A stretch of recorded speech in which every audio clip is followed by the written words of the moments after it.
Boa noite a todos. Queria trazer aqui apresentando a professora Rebeca, que é mestre de letras pela Universidade Federal do Tocantins, graduada em Direito e atualmente exerce o cargo de técnica em assuntos educacionais na Universidade Federal do Tocantins e ministra as aulas de língua portuguesa e redação nas específicas de português entre linhas. Ademais, desenvolve pesquisas acerca da literatura, sociedade, letramento literário, literatura e direito.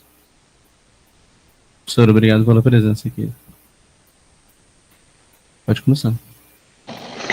Eu que agradeço. Não sei se vocês estão me ouvindo bem, porque falhou o áudio. Vocês me ouvem bem? Sim, professora. Estamos ouvindo, sim. Ótimo. Então, boa noite a todos, a todas presentes aí na UFOB ou aqui no Google Meet comigo. É com muita alegria que eu recebi o convite, por meio depois pelo professor, para participar desta ação de qualidade pública e gratuita. Então, é com prazer que eu estou aqui hoje. E nós vamos conversar um pouquinho sobre a redação do Enem. Está logo aí, né, dia 5, já é a primeira fase da prova. E este aulão tem o intuito de ser uma revisão. E eu espero que vocês já estejam se preparando há um tempo. E agora só retomem alguns conceitos, só rememorem algumas ideias, para que no dia vocês consigam fazer o melhor que puderem. Eu gosto sempre de lembrar que nós estamos em processo, nós nunca estamos prontos. E eu quero que vocês cheguem a essa prova no dia 5. Oi. Professora, pode falar. O Jedson está dizendo aqui, que ele é o técnico, que não está, que era para você compartilhar de novo, descompartilhar e compartilhar de novo a sua tela, como garantir mil na redação do Enem, porque está dando algum problema aqui. Ok. Vou fazer isso, tudo bem? Então, continuando aqui enquanto eu compartilho. É importante vocês entenderem que é um processo e que a gente precisa encarar essa prova também, não como a única oportunidade, a única chance, mas sim uma das chances que virão. Então, se não for desta vez que você tirar uma nota 900 mais na redação do Enem, poderá ser em outra oportunidade, desde que a gente esteja em constante crescimento, tá bom? Então, é isso que eu desejo para vocês, tranquilidade, serenidade, na certeza de que vão fazer o melhor que vocês puderem e que não é a última chance, que vocês não se resumem a uma nota, ok? Vocês estão vendo agora a minha apresentação? Sim. Sim? Ótimo. Então vamos lá começar o nosso aulão de fato. Chega de blá blá blá. Como garantir 1000 na redação do Enem? Eu tô vendo que tem um pessoal aí no auditório. Cheguem mais pra frente, vocês estão muito longe, vocês vão chegar, não. E o pessoal que tá aqui online também, abram as suas câmeras, vamos participar, porque é um momento ímpar, tá? Pessoal, eu criei, de certa forma, um método chamado método 3P, para resumir de maneira sucinta, de maneira objetiva, o que é a redação do Enem e como alcançar uma boa nota. Lógico que o 1000 é o ideal, né? Mas, a depender do curso que você almeja, não precisa ser 1000. A nota que você conseguir já vai ser muito significativa. Então, antes de tudo, é preciso que vocês compreendam as regras do jogo. Ou seja, o que o avaliador, o corretor da redação, deseja ver no seu texto. Bom, existem 5 competências cobradas pelo Enem, regulamentadas pelo INEP, que é quem organiza a prova, e essas 5 competências são somativas. Então, cada uma delas vale 200 pontos e, ao total, 1000. Certo? Então, cada avaliador vai considerar cada um desses aspectos, de 0 a 200. Então, 0, 40, 80, 120, 160 ou 200. Então, quanto melhor você for na competência 1, por exemplo, mais chance você tem de alcançar 200 pontos, e assim sucessivamente.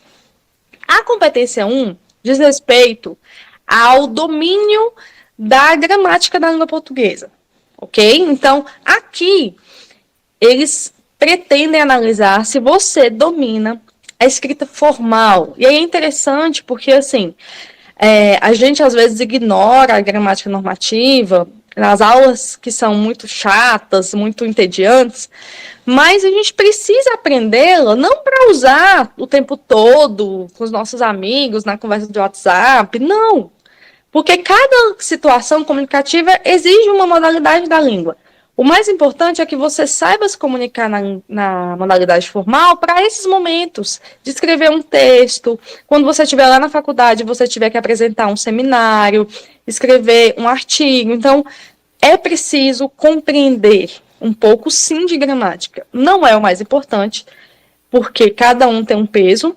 No entanto, saber essa modalidade pode ajudar você a acessar alguns espaços, a se comunicar melhor, a depender da situação comunicativa, tá? Então, aqui é o que o Enem quer saber, se você compreende, por exemplo, concordância verbal, se você sabe usar a crase, se você acentua as palavras. Então, cada desviozinho desse vai tirar ponto na hora da redação. Então, é importante que você tenha cuidado, escreveu o rascunho, depois passe a limpo, verificando se colocou os acentos, se pontuou corretamente, se a concordância verbo-nominal está correta, tudo bem? Para não perder ponto aqui, nessa competência que é básica. A segunda competência diz respeito à compreensão do texto dissertativo argumentativo, que é o tipo textual cobrado pelo Enem, e também como que eu vou chamar, dos conhecimentos de repertório sociocultural que você tem e que você, nesse momento, utiliza no texto. Então, quando o INEP diz assim, que você precisa aplicar conceitos das várias áreas de conhecimento, quer dizer que você vai utilizar repertório, seja da história, como vocês vão conhecer um pouco mais hoje, seja da filosofia, da literatura. Então, tudo aquilo que vocês aprenderam ao longo da trajetória estudantil de vocês podem utilizar no Enem. E não só, eu assisti um filme legal, eu li ambientes que você pode sim citar na redação. É fundamento, é repertório, faz parte de uma área do conhecimento. Então, aqui nessa competência 2, o avaliador quer saber se você entende o que é um texto dissertativo argumentativo e se você consegue aplicar conhecimentos de várias áreas, seja literatura, história, filosofia, sociologia, música e etc. Ok? A competência 3, digamos que para mim é o calcanhar de Aquiles da maioria dos meus alunos, que é a capacidade que você tem de argumentar. E a gente vai entender um pouco mais o que é isso hoje, mas basicamente argumentar é você utilizar ferramentas, utilizar estratégias para convencer a pessoa. Ok? Então, é difícil, eu entendo o papel de vocês, de tentar convencer um leitor sobre algo que muitas vezes vocês não dominam. Então, cai um tema lá muito específico, como aconteceu em anos anteriores, a democratização do acesso ao cinema, por exemplo, é algo muito, muito, muito específico, pouco debatido, e aí, de repente, você tem que defender, você tem que utilizar estratégias para convencer o outro sobre o seu ponto de vista, e às vezes você nem tem um ponto de vista formado. Eu entendo a dificuldade, mas, como eu falei, não é a sua última chance, e ao longo do tempo, você vem construindo essa capacidade, tá? E pode continuar construindo. Aqui, como eu disse, vai ser uma revisão. E argumentar é um processo, de fato. A gente tenta argumentar o tempo inteiro com os nossos amigos, com os nossos pais, com os professores. Não, professor, não aplica essa prova hoje não, vamos fazer outra estratégia de avaliação. A gente tenta argumentar. Então, essa capacidade vai sendo adquirida aos poucos. E é isso que o avaliador deseja que você demonstre na competência 3. Na competência 4, nada mais é não tem esse nome bonito, né? Mecanismos linguísticos para a construção da argumentação. Isso aí é só a sua capacidade de escrever um texto coeso, que é um texto costuradinho. Não tem como a gente dizer que é um texto quando a gente escreve frases soltas, parágrafos que não têm ligação um com o outro. Então, os mecanismos linguísticos que o avaliador deseja ver são os conectivos, que você sabe utilizar para ligar as frases do seu texto, para ligar os períodos, para ligar os parágrafos. Então, aqui a gente basicamente conta quantos conectivos você usou na introdução. Assim, nesse sentido, no entanto, contudo, é aqui que é avaliada a sua capacidade de conectar as ideias, ok? E, por fim, e não menos importante, a competência 5 diz respeito à sua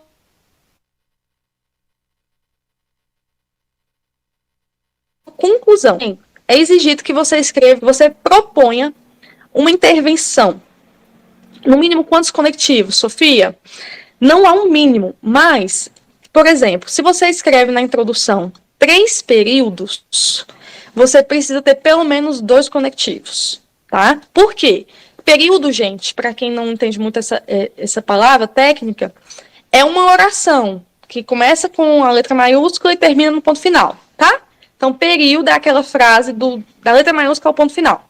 Se na sua introdução tem 3 períodos, o que equivale mais ou menos aí a 6 linhas, você precisa ter pelo menos 2 conectivos. Por quê? Porque você vai ligar o período 1 ao 2 e o 2 ao 3.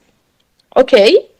Então, em média, são 2 a 3 conectivos por parágrafo.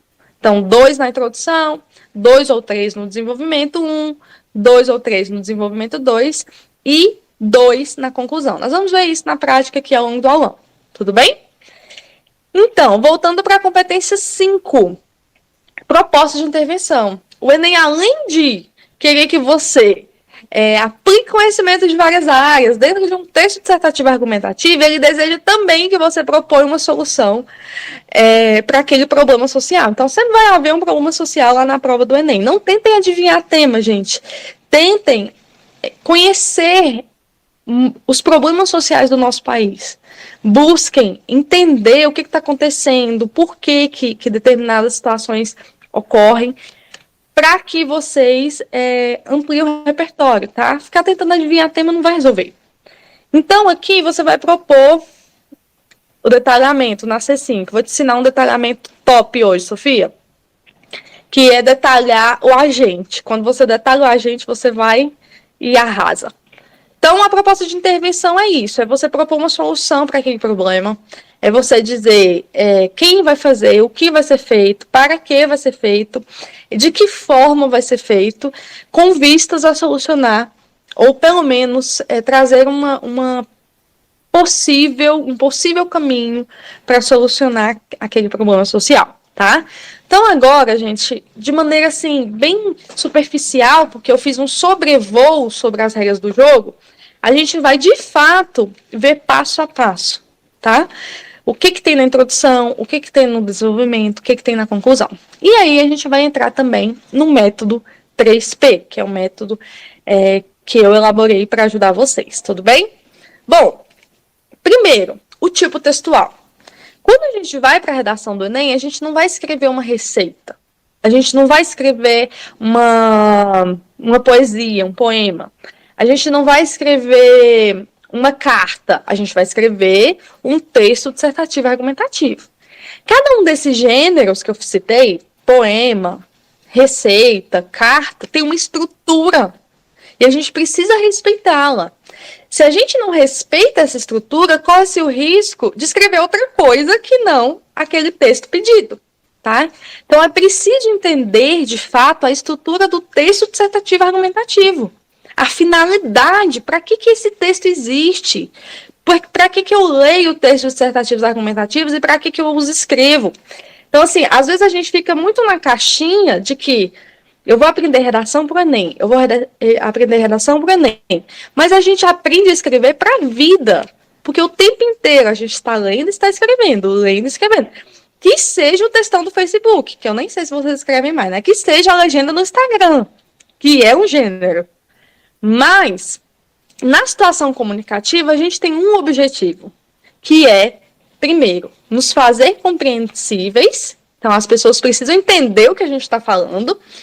E 2, cumprir a finalidade daquele determinado texto. Então, se eu escrevo uma receita, a finalidade é orientar você a fazer um bolo, a fazer uma torta. Se eu escrevo um poema, a finalidade é emocionar, entreter. Se eu escrevo uma carta, a finalidade é me comunicar com alguém próximo, alguém que é do meu ciclo de amizade, de maneira mais íntima, tá? Então, o tipo dissertativo, para que serve esse tipo dissertativo argumentativo? Ele serve para convencer alguém do seu ponto de vista. Então, se você escreve um texto no Enem e não tenta convencer o seu leitor, você não escreve um texto dissertativo argumentativo. Pode ser qualquer outra coisa, menos dissertativo argumentativo, tá? Então, o que eu quero que vocês entendam? Antes de começar, você precisa pensar qual é o seu ponto de vista a respeito desse problema social. Qual é o seu ponto de vista a respeito da falta de acesso ao cinema? Qual é o seu ponto de vista sobre a dificuldade de o desafio, né? O tema era esse, o desafio da valorização dos povos tradicionais brasileiros. Qual é o seu ponto de vista? Rebeca, não tenho ponto de vista. Não consigo me posicionar se eu sou contra, se eu sou a favor, se eu acho que é um problema, se eu acho que não é um problema. Se você não consegue se posicionar, dificilmente você vai conseguir escrever a redação. Então, a primeira coisa que eu quero que vocês entendam, pegou o tema, leu os textos motivadores, porque é preciso, os textos motivadores ajudam vocês a ter clareza sobre o tema, a entender por qual linha caminhar, certo? Porque não são à toa aqueles textos. Eles têm uma linha de raciocínio. Então, terminou de ler os textos motivadores, a primeira coisa que eu quero que vocês pensem é, bom, o que eu vou defender? E pasmem, os textos motivadores ajudam vocês nesse sentido, porque geralmente tem um texto que defende o lado A e o texto que defende o lado B. E aí você escolhe um dos lados, tá? Dissertativo argumentativo é aquele que se organiza na defesa de um ponto de vista sobre determinado assunto. É fundamentado com argumentos a fim de influenciar a opinião do leitor, tentando convencê-lo de que a ideia defendida está correta. É preciso, portanto, esse que está acontecendo, qual é o tema, qual é o problema, e depois de expor, você vai argumentar. Então, este tipo tem dupla natureza, dissertativo e argumentativo. Expõe e argumenta. Expõe o tema e defende um ponto de vista a respeito daquele tema. Ok? Então, esse é o nosso caminho. Ele defende um ponto de vista, uma opinião, e explica por que isso acontece. Certo? E aí, claramente, vocês já sabem que um texto de introdução, desenvolvimento, a gente está cansado de saber isso, que na verdade a maioria dos textos tem esse formato. O que eu vou fazer? O que eu coloco na introdução? A introdução da redação do Enem precisa ter 3 coisas obrigatórias. Uma, a contextualização do tema. O que é isso, Rebeca? Pelo amor de Deus. É quando você inicia o seu texto mostrando para o seu leitor sobre o que você vai falar. Eu sempre gosto de dizer para as minhas alunas e meus alunos que a gente tem que escrever pensando que a pessoa que vai ler não tem a mínima ideia sobre o assunto. É isso, é um leigo. É como se eu fosse pegar hoje, tô com vontade de ler sobre astrologia. E eu não sei nada, absolutamente. Só um minutinho, Lucimar, já te respondo. Eu não sei absolutamente nada sobre astrologia. Eu preciso ter um texto, acessar um texto que me explique minimamente o que é astrologia, quais são as características dessa área, o que a gente estuda quando está nesse ambiente, nesse contexto, tá? Então, isso é contextualizar, é você iniciar o seu texto explicando para o seu leitor sobre o que você vai falar. E aí, a Lucimária me perguntou, Rebeca, contextualização é o mesmo que repertório? Não é a mesma coisa, mas você usa um repertório para fazer a contextualização, tá? Então, você pode contextualizar iniciando, falando de um livro, falando de um filme, falando de uma citação de algum autor, alguma definição. Você pode usar a Constituição Federal, por exemplo, que é uma legislação global, né? Assim, é a Carta Magna. Então, você pode usar a Constituição. Você pode usar qualquer área do conhecimento, tá vendo? De novo, qualquer repertóriozinho para iniciar o seu texto. Tudo bem? Então, a primeira frase do seu texto, primeiro período do seu texto é a contextualização. A gente vai ver isso na prática já já. Eu só quero que vocês entendam o que é contextualizar, depois o que é tese e o que é argumento, que são as 3 coisinhas que precisam estar na sua introdução. Se você colocar essas 3 coisas, não tem erro, tá bom? Então, contextualizou o tema, beleza, por meio de um repertório. Aí você vem com a tese. O que é essa tese, pelo amor de Deus? Tese é o seu ponto de vista. É o seu posicionamento. Então, você iniciou o seu texto, por exemplo, digamos que eu estou falando de inclusão na educação, né? O problema dos surdos ao acesso à educação.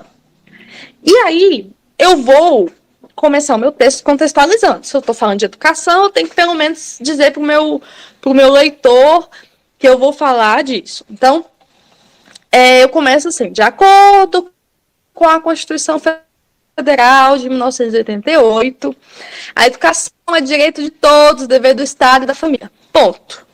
Contextualizei. Por quê? Porque o meu leitor, quando ele lê a primeira frase, ele vai pensar, ela vai falar de educação. Só que aí não basta falar de educação, eu tenho que chegar ao tema. Ok? Qual que é o tema? A dificuldade de acesso dos surdos à educação. E aí eu venho. Nesse sentido, olha o conectivo. Entretanto, observa-se me posicionei dizendo que a comunidade surda não tem acesso. Eu poderia me posicionar de outra forma. E já trouxe o tema junto. O Brasil é um problema no Brasil. Então, a tese, basicamente, é reescrever o tema colocando ali um adjetivo, um verbo mais pesado, que demonstra a sua opinião. Então, o que eu disse? Que os surdos não acessam, olha o advérbio, não acessam. Então, eu estou me posicionando. Pode ser que haja pessoas que pensem que os surdos têm fácil acesso ao sistema educacional brasileiro. Mas eu penso que não. Então, meu posicionamento, percebe? Então, a tese é isso. É você reescrever o tema, com as suas palavras, é claro, de modo que fique claro o que você pensa sobre ele. E aí você acrescenta um adjetivo. O acesso dos surdos à educação é dificultoso. Só que não é na tese, Lucimária. Já vou chegar. O acesso dos surdos à educação é dificultoso. Olha aí, o adjetivo dificultoso. Demonstrou o que você pensa, tá? É inviável que os surdos estudem nas escolas brasileiras como elas estão hoje. Inviável é uma palavra que denota a sua opinião. Tudo bem? E aí, a Lucimária me perguntou, é a partir da tese que eu vou desenvolver D1 e D2? Não. É a partir da prévia dos argumentos, que é o 3º ponto da sua introdução. Tá? Então, recapitulando. Primeiro ponto, contextualize. Segundo, traga o seu ponto de vista, que é a tese, posicionando-se sobre o tema. E o 3º é a prévia dos argumentos. Como a gente vai argumentar lá no desenvolvimento, tentar convencer o outro. Não tem acesso à educação de qualidade, que nem a escola eles têm acesso, porque eles não são ouvintes e falantes da língua portuguesa, mas sim, da Libras, alguns, né, tem uns que nem da Libras, a gente tem que começar a pensar por que isso acontece. E é muito fácil você elaborar os argumentos partindo dessa lógica, tá? Então você se posicionou, os surdos não têm acesso à educação de qualidade, não têm acesso a esse direito garantido na Constituição, beleza. Mas por quê? A resposta a essa pergunta são os seus dois argumentos. Por quê? Os surdos não têm acesso por causa da negligência dos governantes. Um possível argumento. Os surdos não têm acesso por causa da desigualdade social. Outro possível argumento. Os surdos não têm acesso por causa da pouca difusão da Libras. Outro possível argumento. Os surdos não têm acesso à educação porque faltam intérpretes nas escolas. Outro possível argumento. Os surdos não têm acesso à educação porque as suas famílias tendem a escondê-los. Que é uma questão histórica no Brasil de que as pessoas com deficiência ficam em casa, né, não têm uma vida social ativa por causa da sua deficiência. É um possível argumento. Percebam que só me perguntando por quê, eu já elenquei algumas possibilidades. Então é isso que vocês vão fazer. Por que isso tem acontecido no Brasil? Por que é um problema? E escolha duas respostas. Duas serão os seus dois argumentos. E aí você vai citá-los. Minha introdução.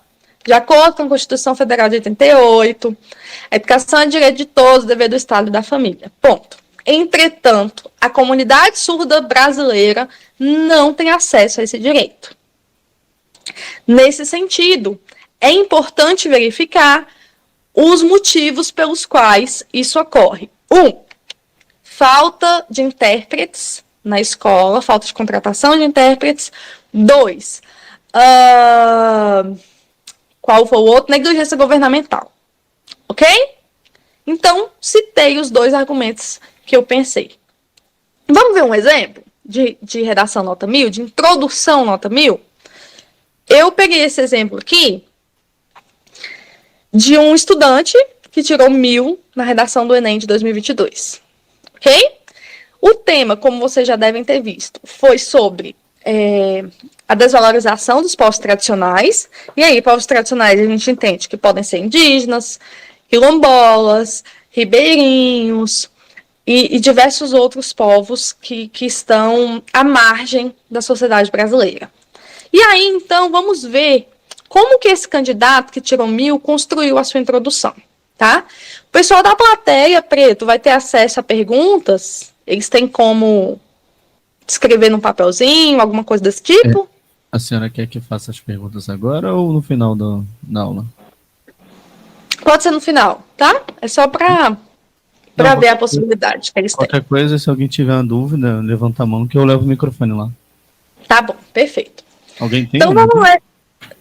Alguém tem no momento até agora sobre a introdução? Não, agora não. Ok. Contextualização, tese, a prévia dos argumentos. Vamos ver o exemplo? Então, olha só. O poeta modernista Oswald de Andrade relata em Erro de Português que, sob um dia de chuva, o índio foi vestido pelo português. Uma denúncia à aculturação sofrida pelos povos indígenas com a chegada dos europeus ao território brasileiro. Ponto. Este é o primeiro período do texto. Período começa lá no O, letra maiúscula, e termina no ponto final. Território brasileiro. É um período. O que ele fez aqui? Ele contextualizou o tema. Então, ele trouxe um repertório, que é o livro do Oswald de Andrade, Erro de Português, para contextualizar. Quando a gente lê esse texto, a gente logo pensa, ele vai falar de índio. Por quê? Porque ele falou aqui, ó, o índio foi vestido pelo português. Então, os povos indígenas foram aculturados pela chegada dos europeus. Pronto. Eu já tenho mais ou menos uma ideia do que vai ser falado nesse texto, que é a aculturação dos povos indígenas. Mas aí não basta só contextualizar. Agora, ele vai ter que entrar no tema, de fato, e se posicionar. Vem a tese. Tudo bem? Vamos observar como ele fez? Paralelamente, olha o conectivo, hein?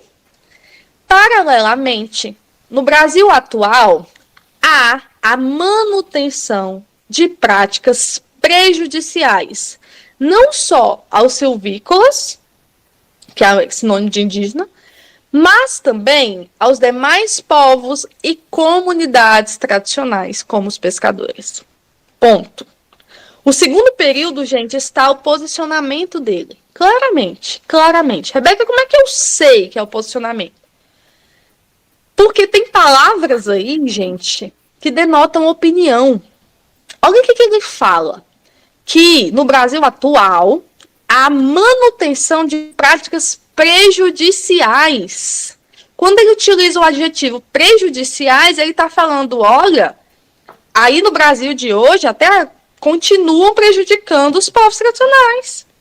Então é o ponto de vista dele. Pode ser que haja pessoas que discordem.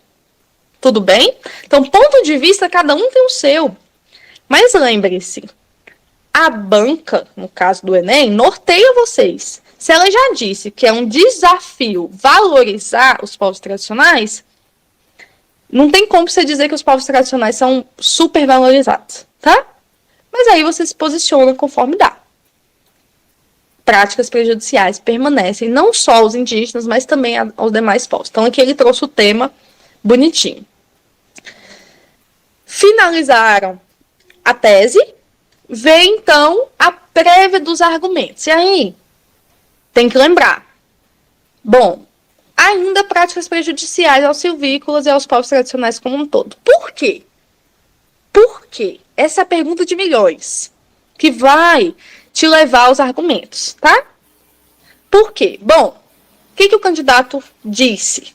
Com efeito conectivo, atuam como desafios para a valorização desses grupos a educação deficiente acerca do tema e a ausência de desenvolvimento sustentável.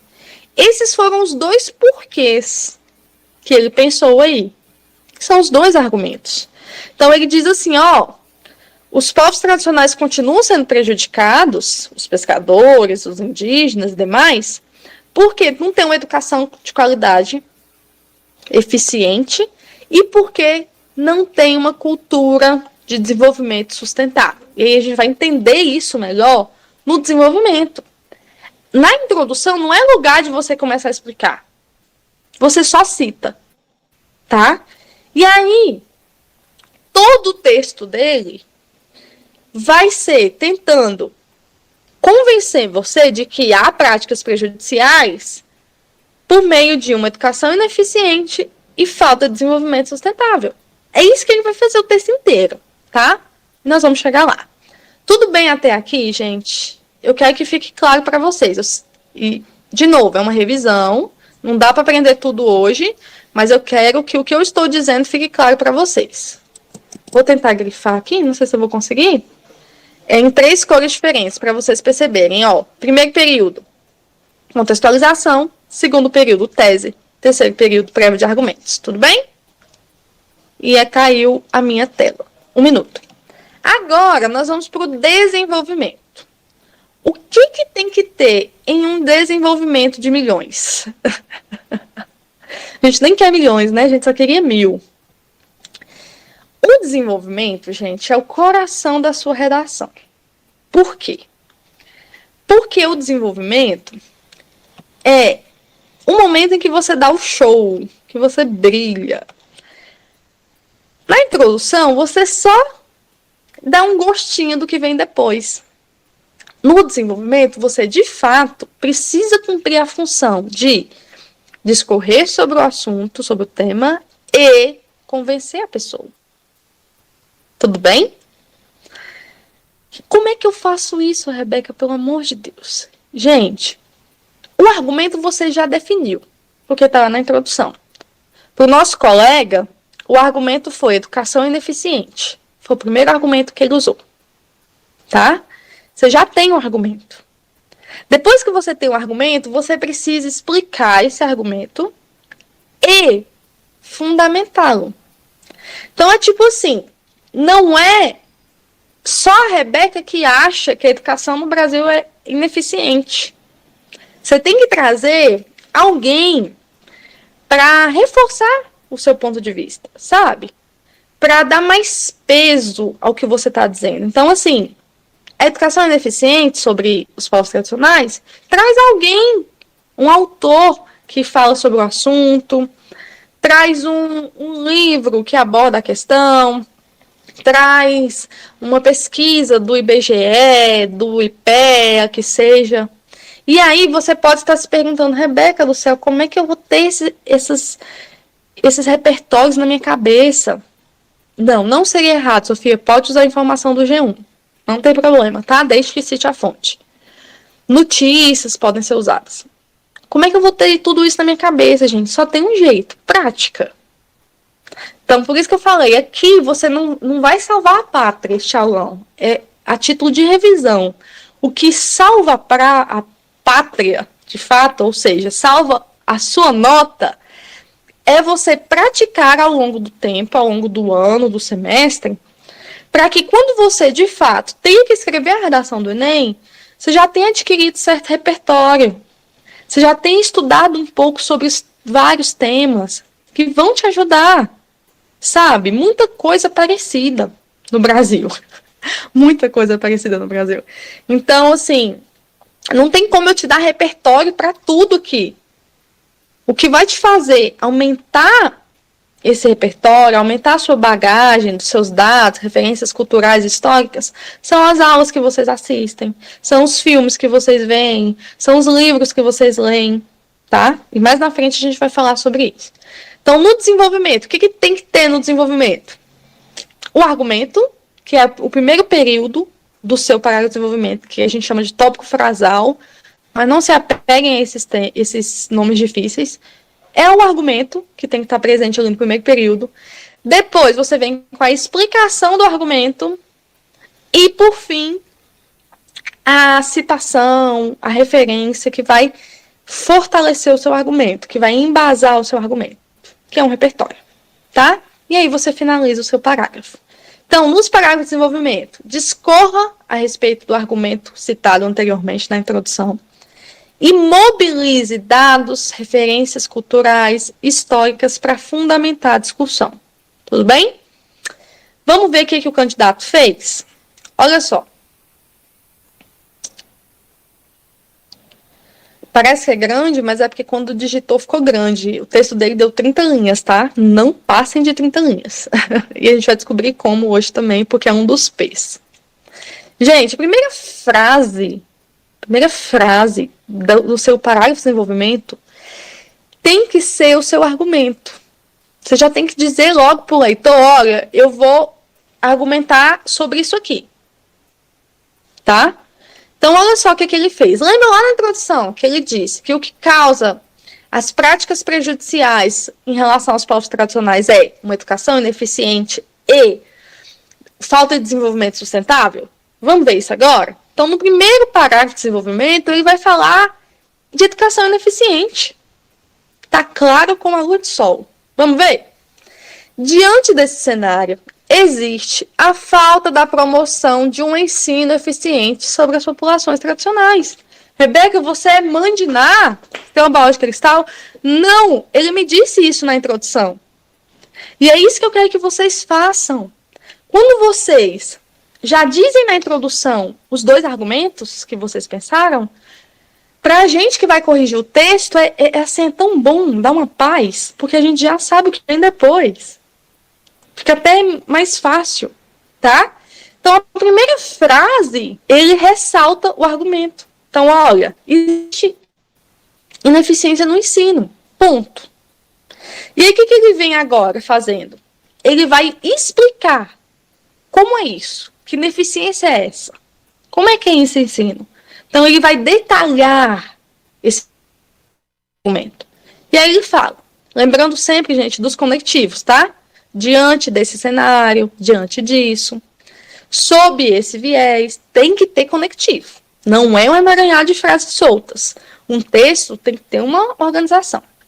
Então, ó, sob esse viés, as escolas, ao abordarem tais povos por meio de um ponto de vista histórico eurocêntrico, enraizam no imaginário estudantil a imagem de aborígenas cujas vivências são marcadas pela defasagem tecnológica. A exemplo disso, há o senso comum de que os indígenas são selvagens, alheios aos benefícios do mundo moderno, o que, consequentemente, gera um preconceito, manifestados em indagações como: o índio tem smartphone, está lutando pela demarcação de terras? Ideia essa que deslegitima a luta dos silvícolas. Ele se prolongou demais. Eu acho que poderia ter sido bem mais sucinto aí na explicação, né? Mas o que ele está nos dizendo? Olha, as escolas ensinam uma visão deturpada dos povos tradicionais. É isso que ele está dizendo. Por isso que o ensino é ineficiente. Porque em vez de ajudar a valorizar os povos tradicionais, a escola deturpa. A escola prejudica a visão que a gente tem dos indígenas, dos povos quilombolas e demais povos tradicionais, ok? Então, ele explicou, com as palavras dele, o que é esse ensino ineficiente. Depois que ele explicou, o que é a terceira coisa? Ele vem com um embasamento. Para quê? Para que você, de fato, acredite. Lembra que a gente escreve um texto dissertativo para argumentar? Para convencer alguém? Pois é. Então não é a Rebeca que está dizendo. Não é esse candidato que está dizendo que o ensino é ineficiente. Olha o que ele traz. Um cara que é do STF, pô. Aí até eu, né? Até eu acredito que vocês têm um martelo para desempenar vidro. Porque o cara do STF falou. Não foi o candidato do Enem, o adolescente. Não, entende? Então ele traz uma autoridade, é argumento de autoridade. Olha só. Entretanto, de acordo com a teoria do indigenato defendida pelo ministro Edson Fachin, do STF, o direito dos povos tradicionais à terra é inato, sendo anterior até a criação do Estado brasileiro. Pronto. Aqui ele trouxe o repertório, trouxe a fundamentação. Eita, que o auditório tá cheio. Oi, galera. Gostando de ver. Ele traz, então, alguém, uma autoridade, para dar base ao que ele está dizendo. Ok? Trouxe o repertório, ele vem com a finalização do parágrafo. Dessa forma, olha o conectivo conclusivo. Por não ensinarem tal visão, os colégios fomentam a desvalorização das comunidades tradicionais, mediante o desenvolvimento de um pensamento discriminatório nos alunos. Ele conclui o parágrafo, gente, repetindo a mesma coisa lá de cima. O que ele falou? Que o estudo é ineficiente. E aí ele vem e fecha o parágrafo. Ó, os colégios fomentam a desvalorização. Pronto. Fechou o raciocínio. Então é um quebra-cabeça. É um quebra-cabeça que tem um objetivo: convencer quem está lendo. E no desenvolvimento, o que tem? Vamos recapitular? Primeiro período, você traz o argumento, que é o tópico frasal. Segundo período, você explica detalhadamente esse argumento. Terceiro, você fundamenta. Traz um fato histórico, traz um dado estatístico, traz uma notícia do G1, como a colega perguntou, traz um livro de literatura, traz o que você achar possível trazer para ajudar a fortalecer a sua ideia. E depois, finaliza o parágrafo reafirmando o seu ponto de vista. Os colégios não ensinam como deveriam. Ponto. É o ponto de vista do candidato, tá, galera? Eu não estou dizendo se eu concordo ou se eu discordo. É o dele. E do ministro do STF, que o ajudou a fundamentar. Tudo bem? Então, aqui é o desenvolvimento 1, no qual ele tratou ensino ineficiente. No desenvolvimento 2, ele vai tratar o segundo argumento, que é o quê? Desenvolvimento sustentável. Vamos ver? Olha só. E aí ele vem com um conectivo que acrescenta, tá? Além disso, nesse sentido, Ademais, também vem com outro conectivo aqui para ligar os parágrafos de desenvolvimento. Outro desafio para o reconhecimento desses indivíduos é a carência do progresso sustentável, que é a mesma coisa que desenvolvimento sustentável. Ele usa sinônimos. Primeira coisa que ele fez, trouxe o argumento. Agora ele vai fazer o quê, gente? Vai explicar o argumento. Eu tô vendo todo mundo assim, olhando para... Todo mundo não, né? Porque eu não tô vendo todo mundo. Mas a galera da frente, todo mundo assim, olhando para mim, ó. Daqui 5 minutos vocês vão lembrar nadinha do que eu falei. Cadê o papel e a caneta? Ô vestibulandos? Bora anotar. Então, ele vai explicar o argumento de que não há progresso sustentável. Beleza? Vamos ver o que ele falou? Nesse contexto, as entidades mercadológicas que atuam nas áreas ocupadas pelas populações tradicionais não necessariamente se preocupam com a preservação, comportamento no qual se valoriza o lucro em detrimento da harmonia entre a natureza e as comunidades em questão. Que é o que a gente, né, Preto, estava falando no início aqui, que a chuva começa e aí há o alagamento, porque ninguém se preocupa com a preservação do meio ambiente, só se preocupa com o lucro. À luz disso, há um exemplo do que ocorre aos pescadores, cujos rios são contaminados devido ao garimpo ilegal, extremamente comum na região amazônica. Então aqui, ele está explicando o que é essa falta de progresso sustentável, de desenvolvimento sustentável. Depois que ele explicou, ele vem com a comprovação, certo? Ele vem com um repertório para fundamentar a ideia dele. Por conseguinte, o povo que sobrevive a partir dessa atividade é prejudicado pelo que a biologia chama de magnificação trófica, quando metais pesados acumulam-se nos animais de uma cadeia alimentar, provocando a morte de peixes e a infecção de humanos por mercúrio. Então, o que esse garoto fez? Ou é garota? Não lembro. Ele trouxe um conceito da biologia. Olha só, gente. Pode usar Darwin. Então, ele trouxe um conceito que provavelmente a gente tinha estudado lá no ensino médio, para ajudar a convencer você de que, de fato, os pescadores são prejudicados, tendo em vista o mercúrio que entra nos rios e aí contamina tudo.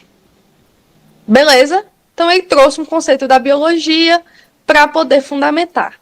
O que vem agora? A conclusão do parágrafo. Então, ele vai fechar o parágrafo. Assim, as indústrias que usam os recursos naturais de forma irresponsável não promovem o desenvolvimento sustentável e agem de maneira nociva às sociedades tradicionais. Então, ele fecha o raciocínio dele, ressaltando o que ele disse lá em cima, de que não há desenvolvimento sustentável. Fechou. Então, de novo, desenvolvimento é o coração da sua redação. No desenvolvimento, você precisa defender o seu ponto de vista por meio de um argumento que também tenha certa comprovação, digamos assim. Tem um repertório que o fundamente, tá? Então, primeiro período, traz o argumento. Segundo período, explica o argumento. Terceiro período, fundamente. Quarto período, feche. É isso, tá? E aí a nossa querida conclusão, que para mim é uma maldade extrema que o INEP faz. Por quê? Porque se nem ele sabe o que fazer para solucionar o problema, como que nós, pobres mortais, estudantes do ensino médio, poderíamos saber, né, galera?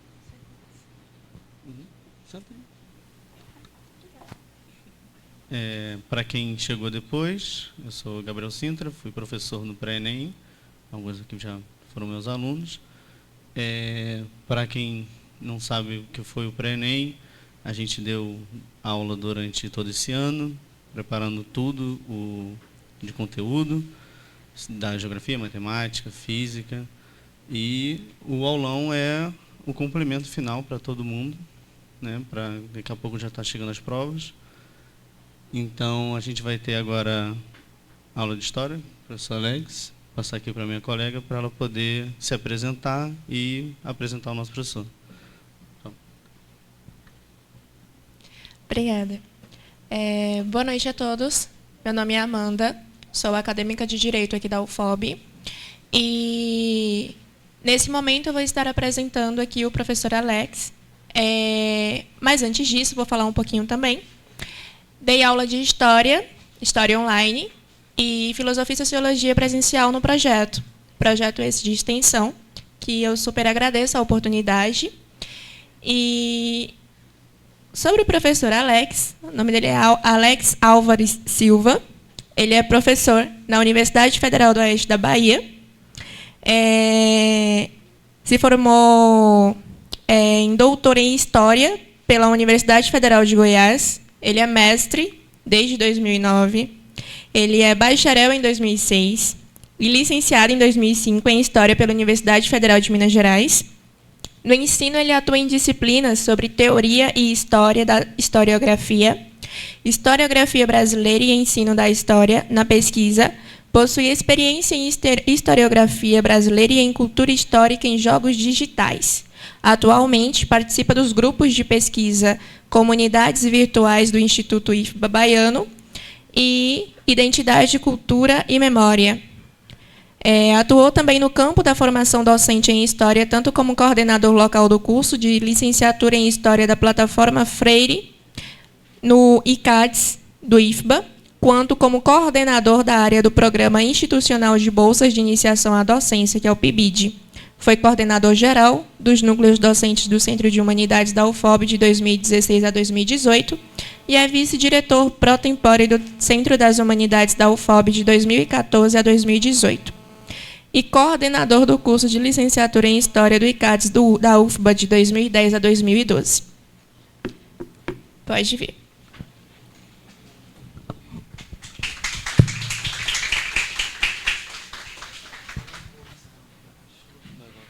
Acho que pode até apagar ali, porque vai ficar a luz. Eu prefiro me sentar. Não precisa não. Não faz diferença.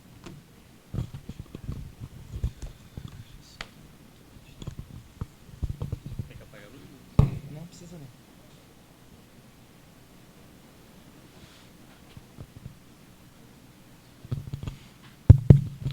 Bom, boa noite a todo mundo que está aqui. Primeiro, queria agradecer ao Preto, professor Cleiton, e os demais colegas aí que estão participando desse projeto, pela oportunidade de estar falando com o público, e dar os parabéns pelo projeto. Acho que é um projeto extremamente importante, acho que é um trabalho muito bonito, e já de antemão já me coloco à disposição para qualquer parceria que for preciso, para a gente continuar crescendo, quem sabe ampliando e aumentando os braços aí, ajudando nessa iniciativa.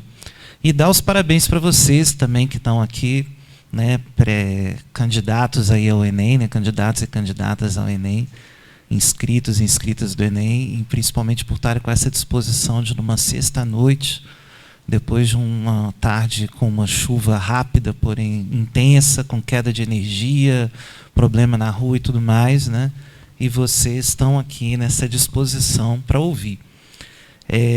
Eu vou já falar de antemão que, assim, quando o Preto me chamou, eu lembro que eu perguntei para ele assim, eu falei, mas o aulão, qual que vai ser o tema específico? Porque um aulão de história, gente, não tem condição de eu chegar aqui e fazer uma revisão de inúmeros temas históricos, Isso daí não é possível, E imagino que vocês aí que passaram o ano estudando, se preparando para a prova, para o exame, sabem muito bem que são muitos temas, são coisas muito diferentes, Cada tema por si só já dá pelo menos uma aula bem extensa, no mínimo, Então eu já pensei, bom, isso daí não tem condição, Ainda cheguei a olhar o material didático que vocês têm acesso e vi lá, mas falei, mas não tem condições de fazer isso.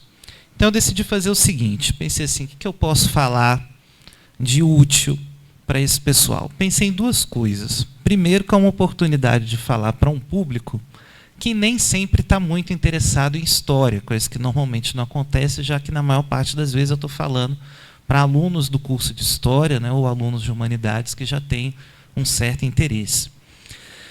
E segundo, e está relacionado ao primeiro, né, que a história ela não serve só para a prova de história do Enem, né, e eu vou desenvolver esse raciocínio.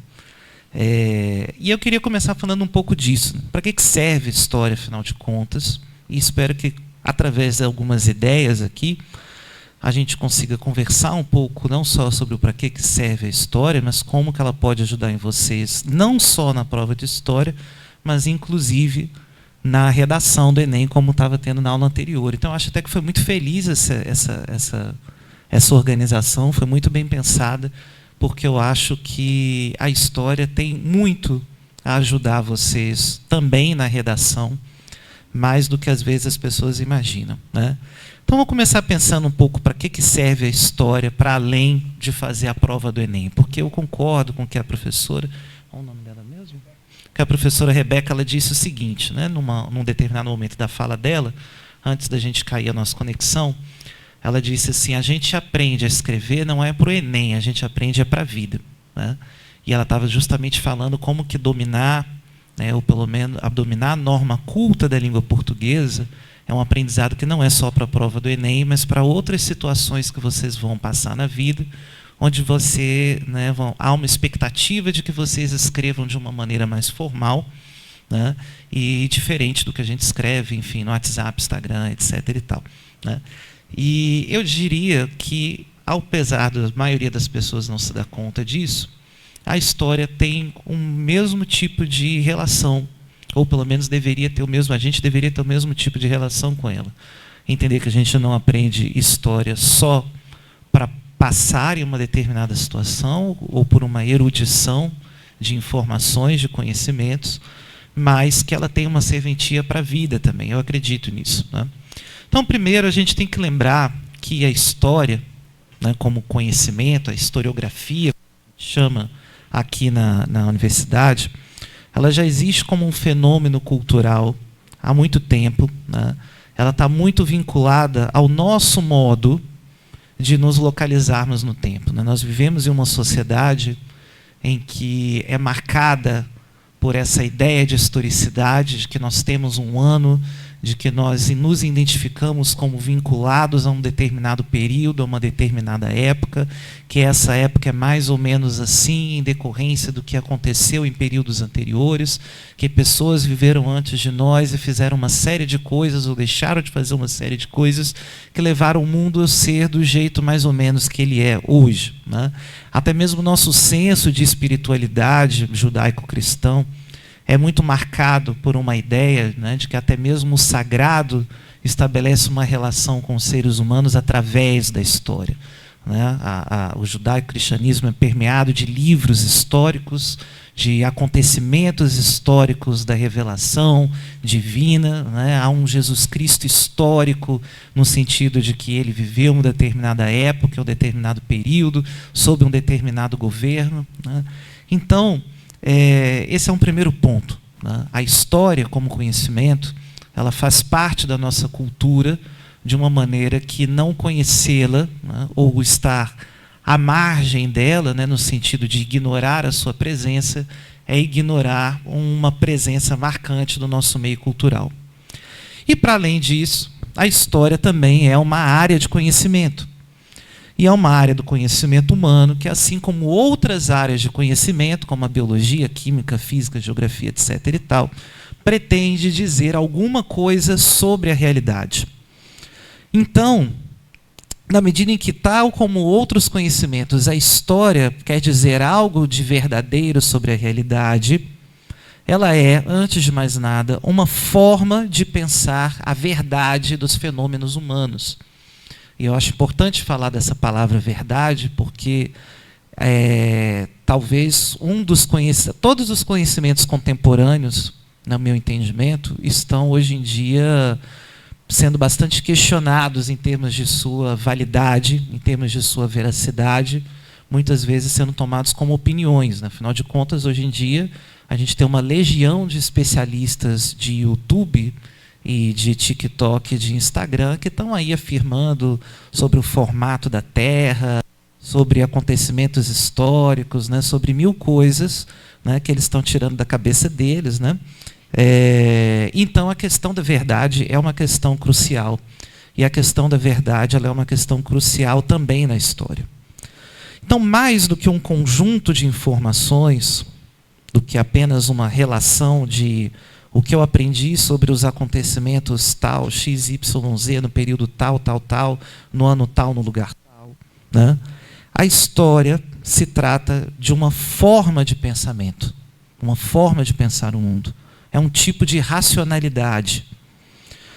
Como conhecimento adquirido, esse que tem no material didático, né, que lista os acontecimentos, ela preenche a nossa realidade de conteúdos diversos, né? À medida que a gente lê esses textos de história, a gente preenche a realidade com informações que a gente não tinha, mas também ela oferece meios diversos para conhecer a realidade. E aí, para entender um pouco onde que eu estou querendo chegar, né, com essas considerações, é preciso tentar entender um pouco como que se produz história, né? E isso é bastante interessante. O Gabriel é testemunha aqui, né? Normalmente eu dou aula para os alunos de história no primeiro período. Então, assim, são apenas pessoas interessadas em fazer um curso de história, mas elas não têm uma formação em história diferente de vocês que estão aqui prestes a fazer o Enem. A única diferença é que eles acabaram de fazer o Enem, vocês estão prestes a fazer o Enem, né? E aí eles chegam na minha aula e eu sempre pergunto, né? Sempre tem uma conversa, um bate-papo sobre o que eles acham que é história, por que eles estão no curso, etc. e tal. E nisso daí tem uma coisa muito interessante. Eu percebi que as pessoas chegam na universidade com uma ideia de história como se fosse já um conhecimento pronto, né? Como se já existisse todo um conjunto de conhecimentos históricos acabados, prontos, definidos, e o que elas vieram fazer aqui foi estudar e aprender, não sei se decorar, enfim, mas entender todo esse conjunto de conteúdo. E não é isso exatamente que é história, né? E então eu queria aproveitar a oportunidade para falar um pouco disso, para entender o que a história ensina, se não é isso que é história. Porque eu acho que essa é que é a discussão, que é uma discussão que inclusive falta muito nas escolas, né? O que a história ensina, afinal de contas? E a história ensina, eu sempre faço essa analogia, tal como as outras áreas ensinam, que é pelo meio que aquele conhecimento pensa o mundo. Vou fazer uma analogia rápida aqui.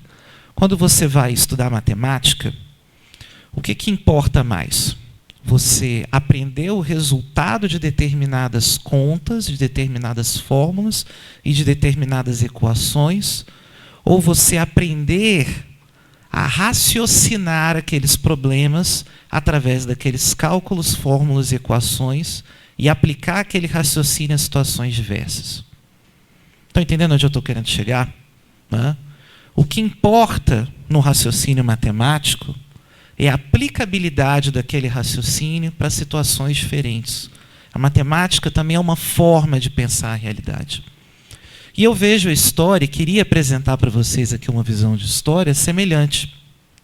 Não como um conjunto de resultados, mas como um conjunto de ferramentas para se pensar o mundo. Então vamos entender o seguinte, a história, né, ela surge na Grécia Antiga, e a palavra grega, história, que é uma palavra grega, ela quer dizer simplesmente investigação. E a história ainda resguarda, no seu princípio norteador, né, essa ideia de investigação. Uma investigação sobre o que já ocorreu, no sentido de que não é mitologia, não é ficção, não é invenção, não é especulação, né, não é palpite. É uma investigação exploratória, é uma tentativa de entender o que de fato aconteceu. Então, em um primeiro momento, a gente pode entender assim, ok, então história é uma narrativa factual e imparcial da realidade. Alguém vai lá, descobre o que aconteceu e narra para a gente exatamente o que aconteceu, tal como aconteceu, né? E é isso que o professor de história tem que fazer, dizer o que aconteceu, é isso que o historiador faz. dizer o que aconteceu. Só que uma história que só quer narrar o passado tal como ele foi, de maneira imparcial, de maneira factual, ela corre um risco terrível, que é o risco de não enxergar as suas próprias viseiras. O que eu estou querendo dizer com isso? A história, ela também é escrita segundo o seu próprio momento histórico. O conhecimento histórico não se produz no ar, não se produz no plano das ideias, ele se produz segundo preocupações, segundo noções, segundo entendimentos do seu tempo, da sua época e do perfil das pessoas que fazem essa investigação histórica. Então a história, ela seleciona o que ela quer mostrar do passado.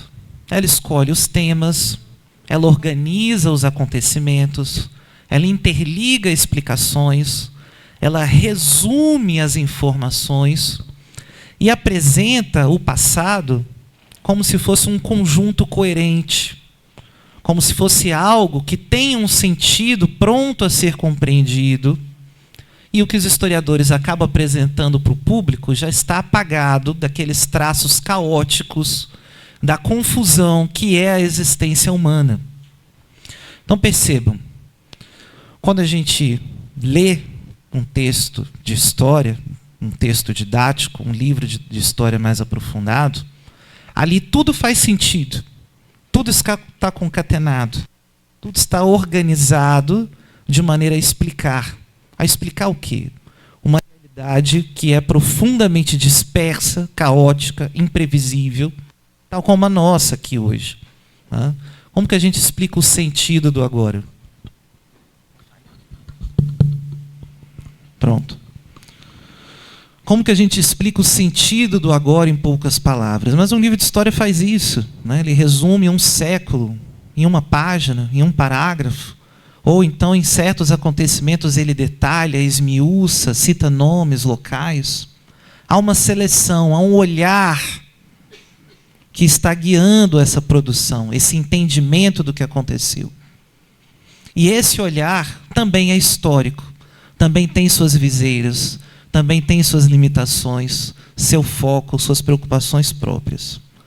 Então, contra esses riscos de uma história enviesada, ou de uma história, hoje está na moda falar, né, doutrinadora, né?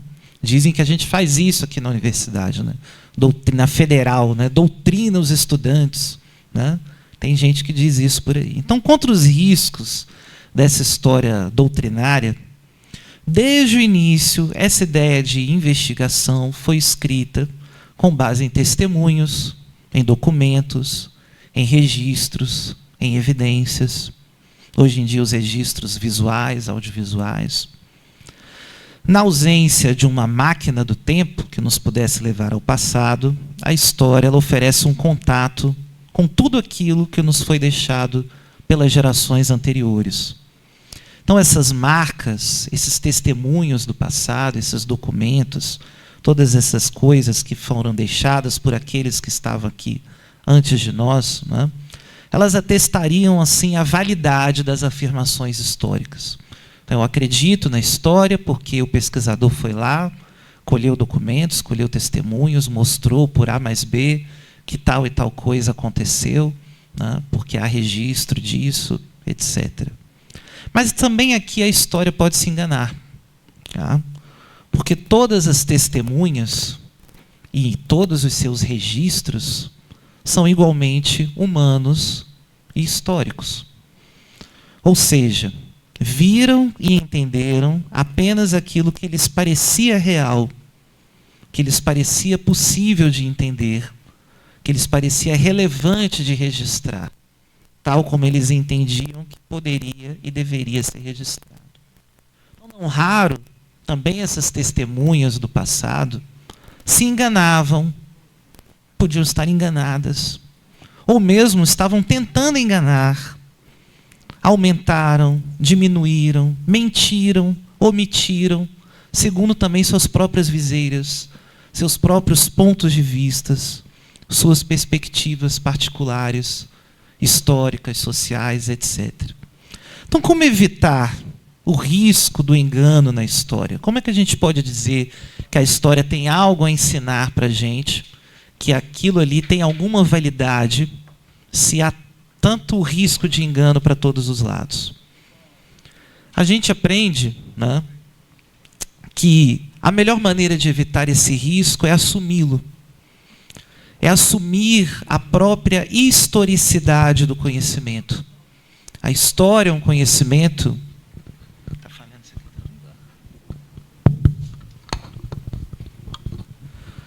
A história é um conhecimento que assume a sua própria historicidade, que reconhece que ela muda de ponto de vista, que ela muda de métodos de abordagem, que ela muda de preocupações de acordo com a época, de acordo com aqueles que a produzem e para quem ela é produzida.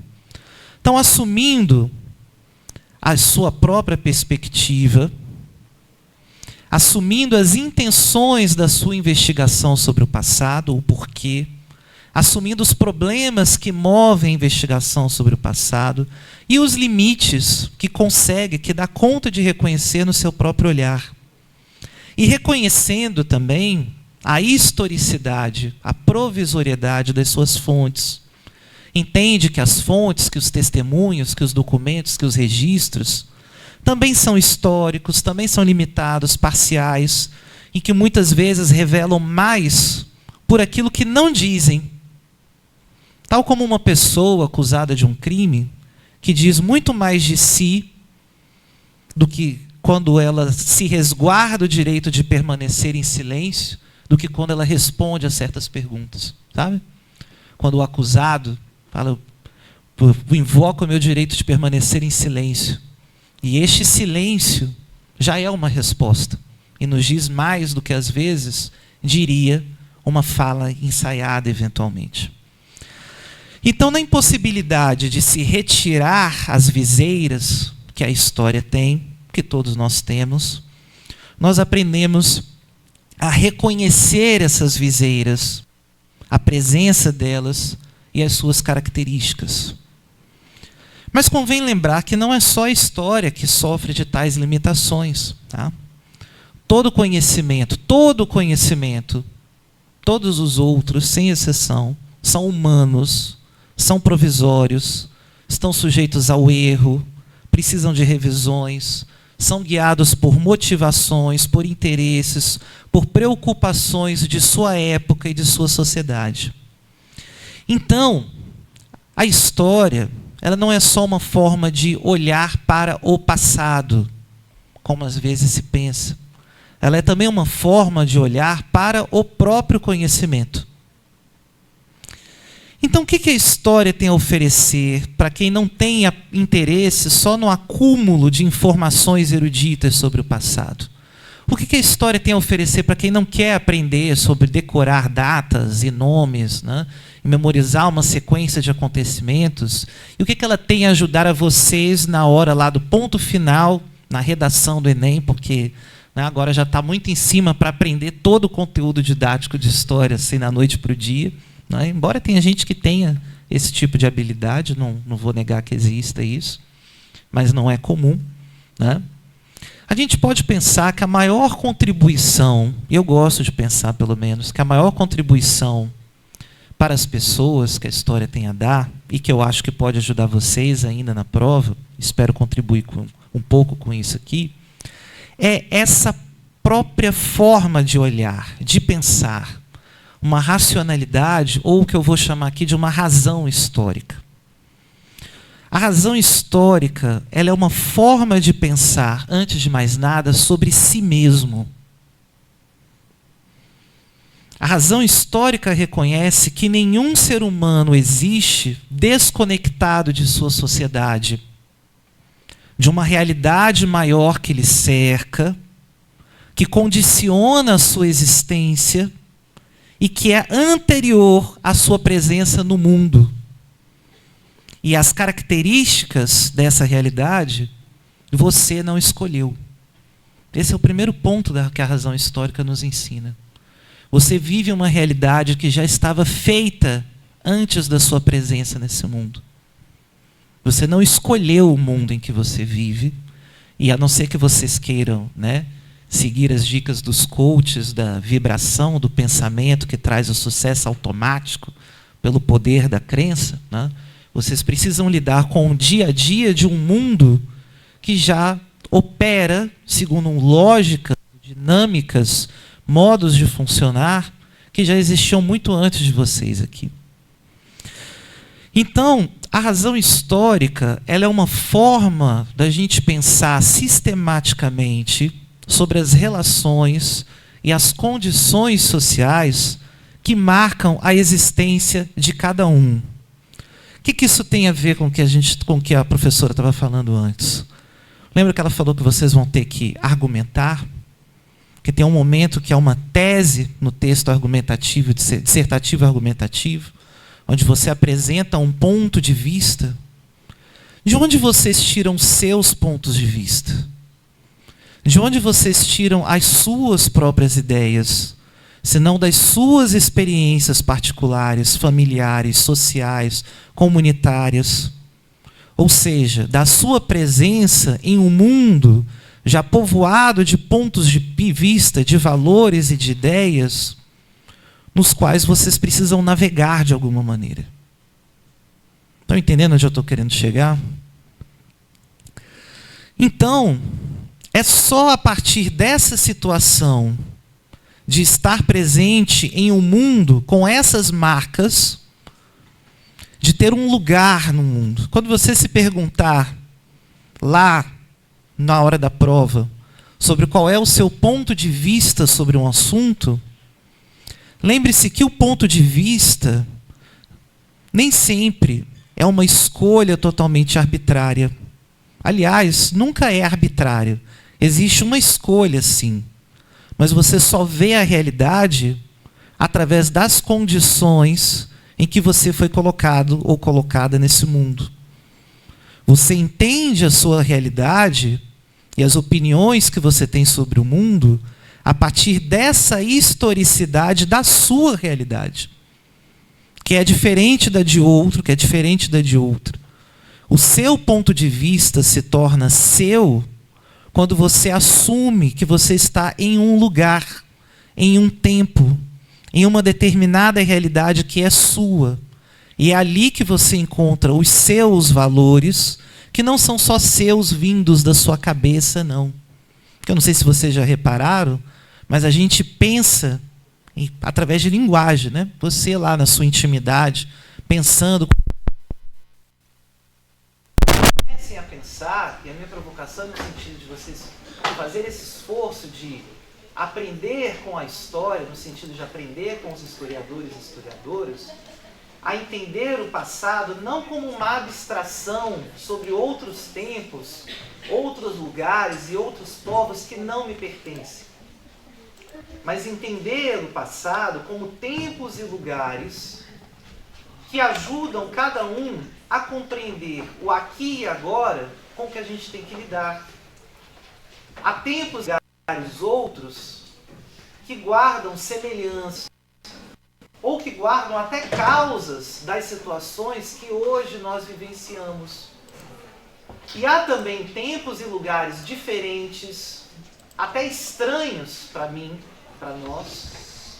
E nesse estranhamento, eu compreendo melhor, eu vejo com mais clareza o que existe de próprio nas nossas vidas e que não existiu em outras experiências.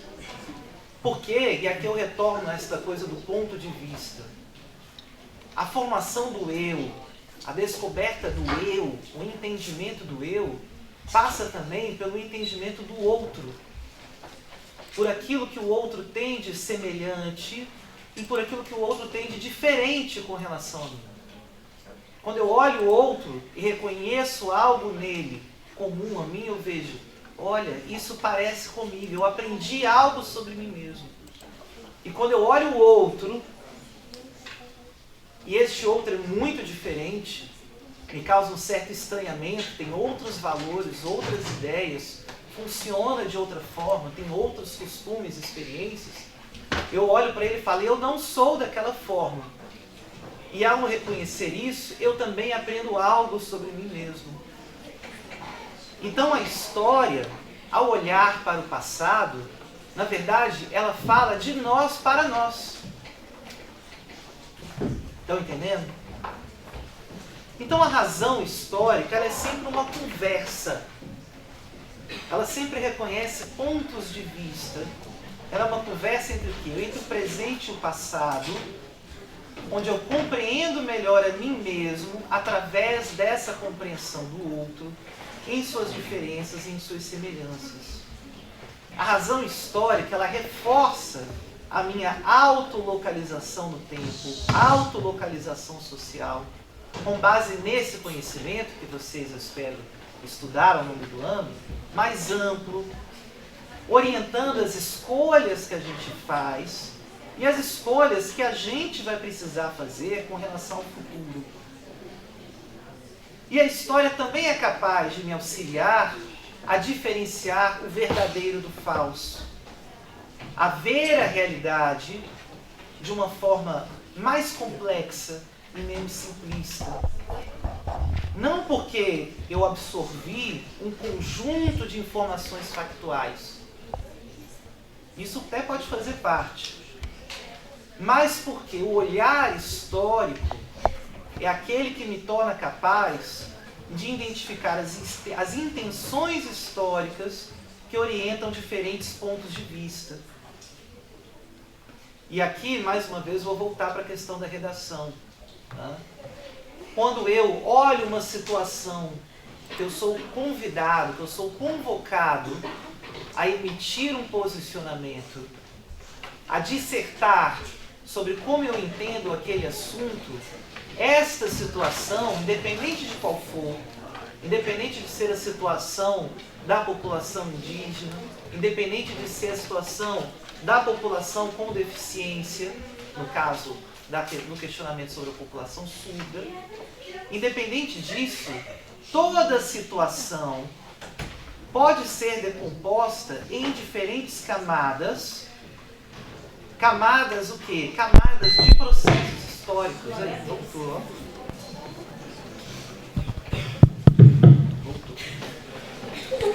Então todos os fenômenos que compõem a vida social podem ser decompostos em camadas de processos históricos, em camadas conceituais de formas de pensar as ações e os acontecimentos humanos. Essa, aliás, eu queria deixar até como uma dica. Eu vou explorar isso mais adiante quando eu estiver terminando. Já vou encaminhar para o término já. Né? Eu acho que isso serve como uma dica para um eventual momento de aperto na hora da redação. Porque percebam, nesse sentido, a história ela não tem algo a nos dizer, a nos ensinar só sobre o passado ou sobre as causas passadas das situações presentes. Ela nos ensina a observar como qualquer assunto pode ser abordado a partir de diferentes pontos de vista, a partir de diferentes momentos, a partir de diferentes situações histórico-sociais e localizações histórico-sociais. Cada conceito, cada situação, cada ideia, cada opinião possui sempre a sua dimensão histórica. E o que é essa dimensão histórica que eu estou dizendo de cada coisa? É o processo através do qual essas coisas vieram a se constituir tais como elas são. Reconhece-se assim a possibilidade de que elas poderiam ou podem vir a ser de forma diferente. A história, sobretudo, é o reconhecimento de que o mundo humano é um mundo construído, de que cada fenômeno, de que cada assunto que vocês serão chamados a pensar e a falar e a se posicionar, são temas cujas posições e cujos dados e fatos a respeito deles foram construídos historicamente. Foram se acumulando de diferentes atores sociais, de diferentes perspectivas, de diferentes intencionalidades. e que, inclusive, estão abertas a revisões, a transformações, a modificações. Não há a exigência de que, na conclusão da redação, se encaminhe uma proposta. O que é esse exercício de propor algo para aquela questão? O exercício de propor algo para aquela questão é um exercício de imaginação temporal. É um exercício de projetar temporalmente um futuro possível. Como poderia ser o futuro diferente do presente? Como que eu aprendo isso? Entendendo que o presente não é uma natureza estática, que o mundo não foi sempre assim como ele foi, mas que é uma realidade construída e que continua em transformação, ainda que nós tenhamos dificuldades de perceber com clareza quais transformações são essas. Então, na disputa contemporânea em torno da verdade sobre a nossa vida social, a razão histórica nos ensina a pensar a parcialidade e a particularidade de cada verdade, de cada ponto de vista, para que possamos construir entendimentos mais plurais, diversificados e coerentes com aquilo que nós valorizamos. E aí, como um adendo, para fazer uma conexão com a questão da redação, ela apresentou, né, alguns critérios, os critérios, as competências que são observadas na redação, e percebam que uma das competências lá é abordar o assunto sobre a perspectiva dos direitos humanos. E, a princípio, isso às vezes pode parecer ou simples demais ou complexo demais, né? Tipo, tem que conhecer os direitos humanos, é a visão mais pessimista, né, de quem está aí para fazer a prova. Nossa, eu tenho que entender todos os direitos universais humanos para poder conseguir encaixar na minha redação. Ou uma visão simplista. Direitos humanos é só, como eu já vi um pessoal falando, é só esquerdar lá na prova, qualquer coisa que defende a minoria, tá bom. Né? É uma visão simplista. Eu diria que nenhuma coisa nem outra. Existe uma coisa que a gente aprende com a história. Todos nós somos sujeitos, porque todos nós somos únicos. Na história não há repetição. Nenhum indivíduo que já tenha existido se repetiu alguma vez na história. E nenhum indivíduo aqui presente já aconteceu antes, nem acontecerá de novo. Tá? A história é marcada por pessoas e por acontecimentos absolutamente singulares e irrepetíveis. O que não impede comparações. Né? A questão não é essa. A questão é que cada ponto de vista traz a marca de uma subjetividade, traz a marca de um sujeito, seja ele individual, seja coletivo, seja um grupo, seja uma pessoa, que existe ou existiu localizado em um determinado lugar e tempo. E o que isso tem a ver com direitos humanos? Tem a ver que a história nos ensina a reconhecer que o outro é sempre também um sujeito. O que isso tem a ver com direitos humanos? Tem a ver que toda vez que eu transformo ou que eu trato o outro como um objeto, eu estou violando os direitos humanos. Essa é a bússola moral que vocês podem seguir.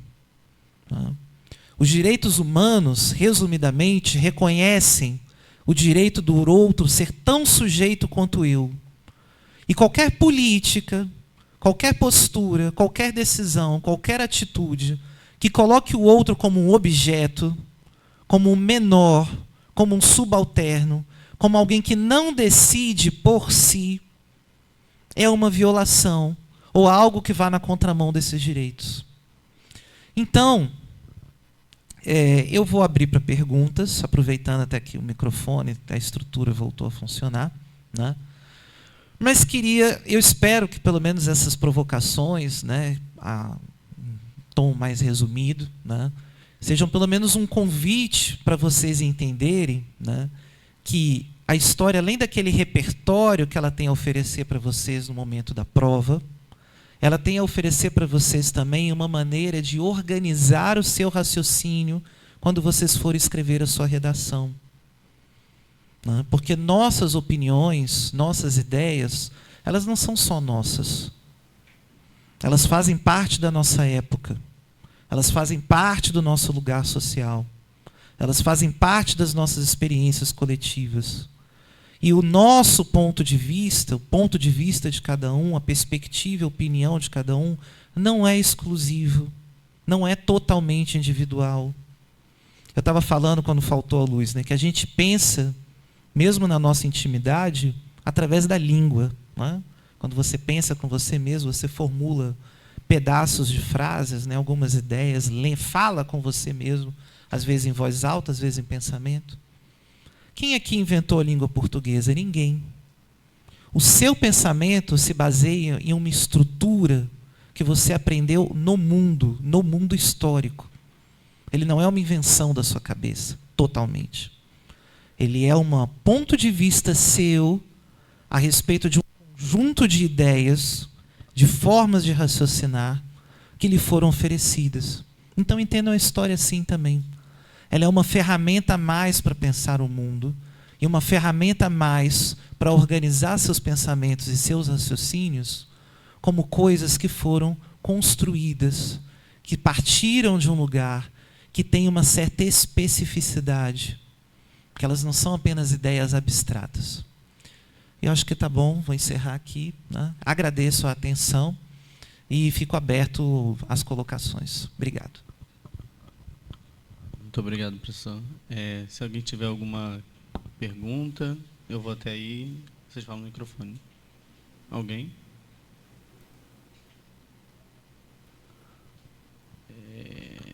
Então, vai encerrar? Bom, eu queria, assim, primeiro agradecer imensamente ao meu colega, Alex. Não, se você levantar, eu fico muito baixinho. Não, mas você levanta, eu subo numa cadeira.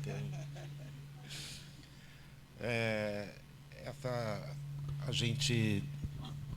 gente tem feito uma discussão importante, que tem esse escopo histórico, desse entendimento histórico, né? Porque quando você vai lá no Instagram, por exemplo, todo mundo aqui acessa o Instagram, você vai ver uma historinha contada pelos israelitas, por exemplo. Né? E nessa historinha contada pelos israelitas, eu vejo lá, ele fala do imperador Adriano, né? Da mudança de nome, da terra, tal, e aí justificando que aquelas terras, aqueles lugares são de Israel.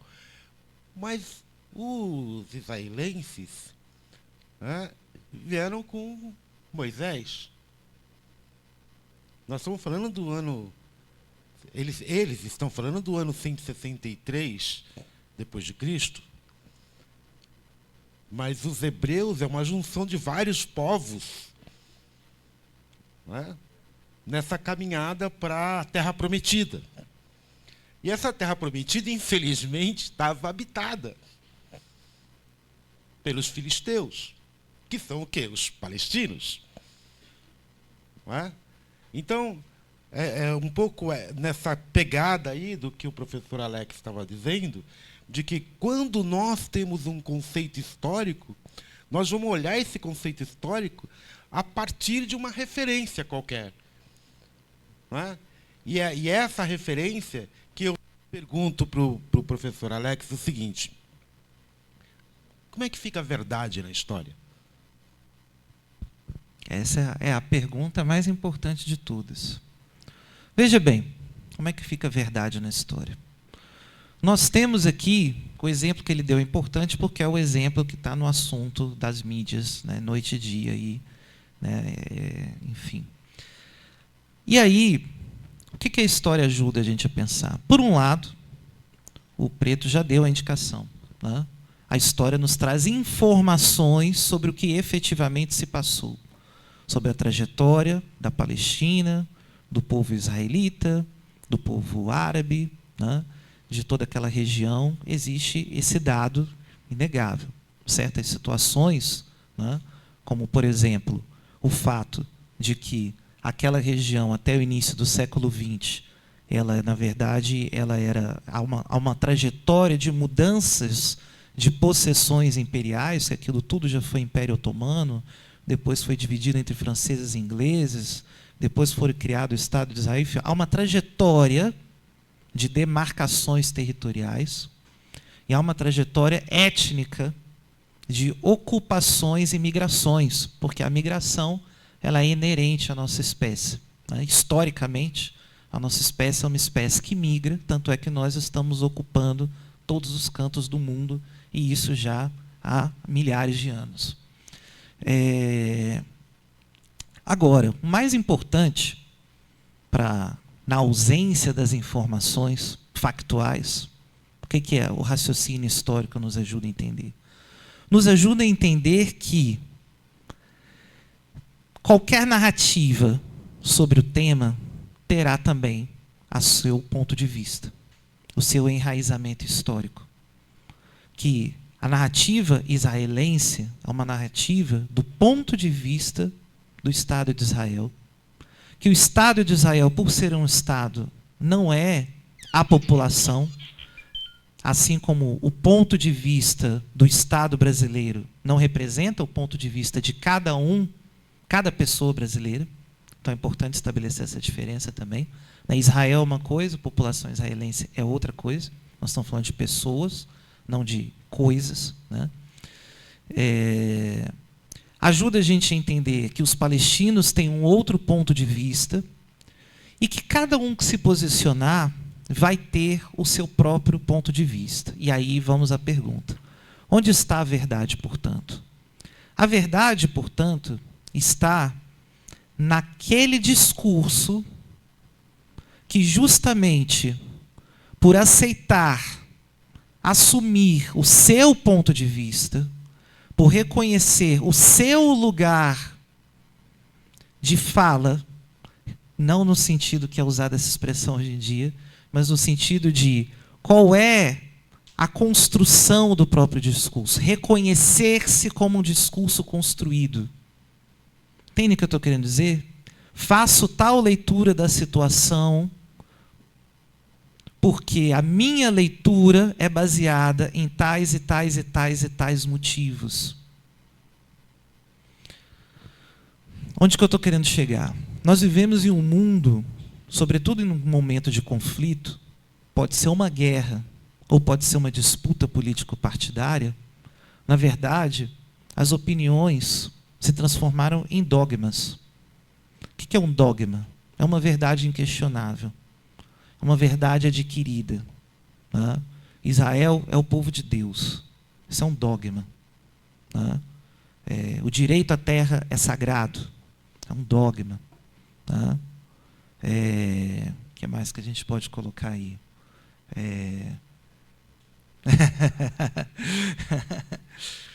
Mais ou menos, né?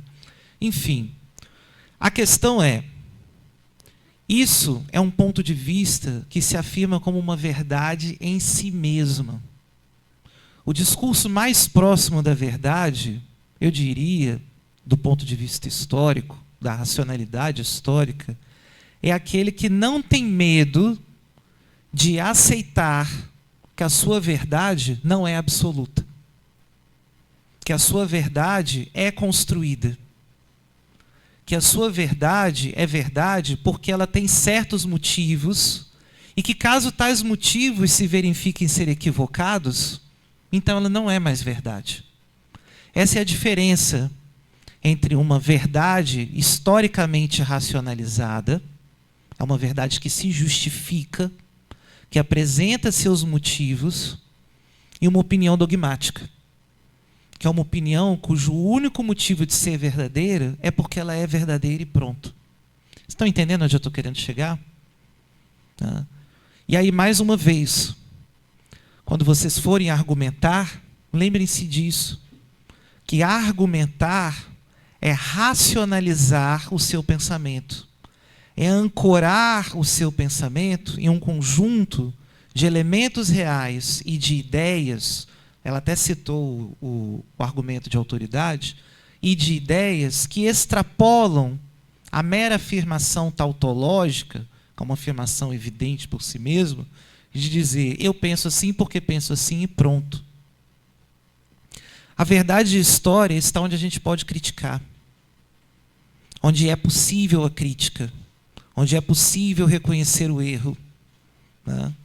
Porque o conhecimento que se pretende conhecimento é aquele que também está disposto a reconhecer a sua limitação, a reconhecer a sua necessidade de aperfeiçoamento, né? A sua não conclusão absoluta. Então eu diria, na falta de um objeto específico, em linhas gerais, que a questão da verdade talvez passe por aí. E isso é diferente de uma opinião, não é totalmente diferente de um ponto de vista, e aqui é bom diferenciar as duas coisas. Opinião, que os gregos, né, chamavam de doxa, é o que eu falei. Opinião é, eu não gosto de manga e adoro melancia. Por quê? Porque me parece melhor assim, né? Opinião é, eu não gosto de pizza de chocolate com banana, porque acho o gosto ruim.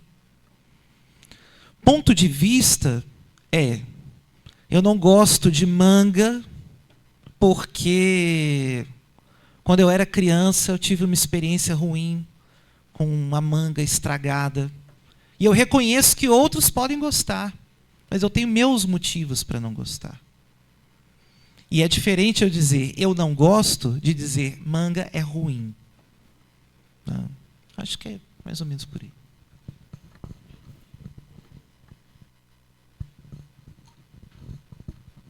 Alguma questão a mais? Ou, se alguém quiser falar alguma coisa, também pode falar. Alguém quer, não? Então tá bom. Professor Alex, muito obrigado.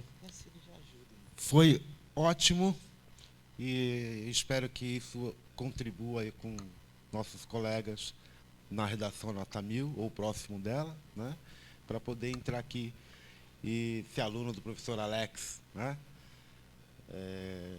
Meu vocês não vão querer, mas tudo bem, faz parte.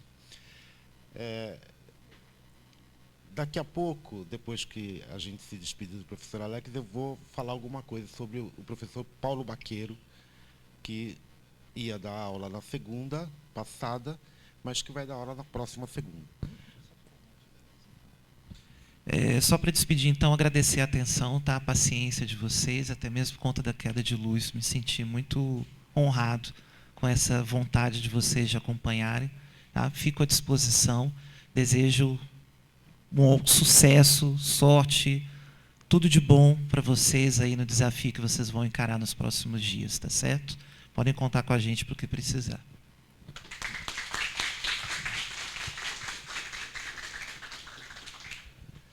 Bom, colegas, é o seguinte, na segunda-feira que vem, nós vamos ter duas últimas aulas desse semestre, uma de literatura com o professor Antônio de Pádua e a outra de geopolítica com o professor Roberto Baqueiro. Veja, a literatura a gente está acostumado a ter, né? Todo mundo tem aí na escola tal. Mas geopolítica, que por que, por exemplo, a Rússia invadiu o Afeganistão? E por que o Afeganistão, que é um país tão pobre, é motivo da guerra, né, que os Estados Unidos e a Inglaterra fazem para a ocupação do Afeganistão? Qual é a questão geopolítica que está envolvido ali? Da mesma forma, qual é o papel da Crimeia ou da Ucrânia? Por que a OTAN insistiu tanto, né, que a Crimeia, os Estados Unidos e a Inglaterra entrasse na OTAN? Será que tem a ver com a localização dos dutos de gás? Né? E o petróleo? Por que o Iraque, o Irã, os árabes de forma geral, mas particularmente esses dois, o Iraque e o Irã, foram motivos tão importantes, um de uma grande revolução, a Revolução Muçulmana no Irã, e o outro de uma invasão, né? Iraque, Líbia, Síria, né? Importante ali. Estas questões são colocadas, vão ser analisadas pelo professor Paulo Baqueiro. E aí fazendo exatamente o que o professor Alex nos havia indicado, que é, a partir dos dados históricos, ter um ponto de vista sobre essas guerras. A mesma coisa, vocês, quando vão fazer a redação de vocês, a partir de uma determinado enunciado, de uma determinada pergunta, vocês vão elaborar o seu ponto de vista, não é? Então, a nossa ideia é fazer com que vocês tenham argumentos, possibilidades de construção do seu ponto de vista. Tá bem? Nós vamos terminar mais cedo, a gente não sabe como é que está por aí, né? A questão da energia elétrica. Falo para as meninas de forma geral e para os meninos também, mas muito mais para as meninas. Andem juntas, se acabar a luz, né? Em lugares, qualquer lugar, né? Hoje em dia as meninas têm que andar juntas para se autoprotegerem, né? E contem conosco. Eu e o professor Alex, a gente está saindo também juntos, e se não tiver ônibus, quem precisar de carona, eu dou carona para vocês, tá bom? Boa noite, muito obrigado, tenham um bom final de semana e até mais.